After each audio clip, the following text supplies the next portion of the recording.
To fa, lalle haƙiƙa duk wanda ya kira ruwa to tabbas yana da leman tarewa. Haka zalika duk wanda ya ce a yi 'yar wasan jifa to ba shakka ya taka duwatsu ne. Kamar dai yacce wannan lamari yake ƙara ta'azzara a kullum dangane da waɗannan batutuwa da suke ta yawo a kunnayen al'umma da kuma social media da kuma sauran dandalin kafafen sada zumunta.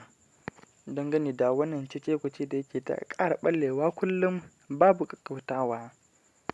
Barka da warhaka mai sauraro, sannunmu da ƙara saduwa a cikin wannan tasha tamu mai albarka, inda a yau muke tafe muku da wannan babban rahoto haɗe da wannan faifan bidiyo dangane da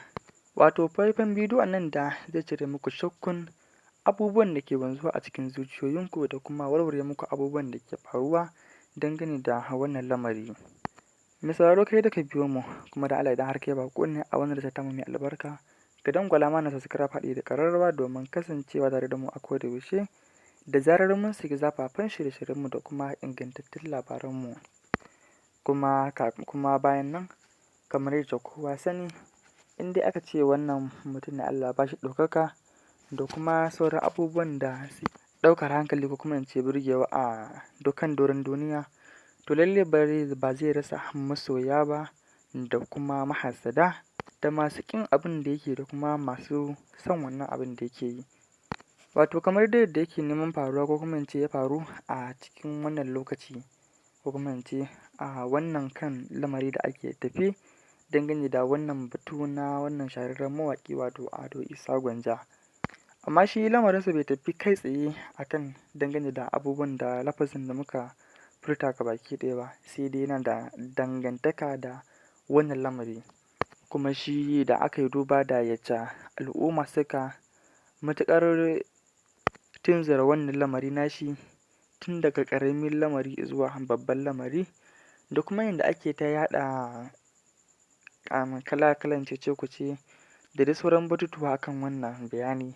kama abin da ya shafi gaskiyar lamarin da kuma ƙaryar lamarin da kuma dai yaɗa jita-jita duk akan wannan lamari. To dai mai sauraro, ku biyo mu a sannu bisa wannan tasha tamu mai albarka, kuma insha Allahu za ka kasance da mu ne tare da yi maka cikakken bayanin wannan lamari da kuma yacce wannan lamari yake wakana a social media da kuma cikin al'umma gabaki ɗaya dangane da bayyana maka gaskiyar yanda wannan batu yake. Sai dai kar ka sha'afa da mana like a wannan bidiyo da kuma subscribe da kuma faɗin albarkacin bakinka akan wannan bidiyo namu da dai sauran abubuwan da ya danganci haka. To, bari mu faɗa kan batun namu kai tsaye. Shi dai wannan babban mawaƙi Ado Isa Gwanja, wanda aka fi sani da Ado Gwanja, shahararren mawaƙin Hausa da ke masana'antar Kannywood, wanda ya gina hanyar neman kuɗinsa na ɓangaren Kannywood da waƙe-waƙe irin waɗanda mata suke so da dai sauran ababen burgewa wanda ya danganci mata. Sai kuma sauran shirye-shiryensa wanda yake sa al'umma a cikin nishaɗi. A tun farkon wannan lamari dai a bayan nan, inda wannan mawaƙi Ado Isa Gwanja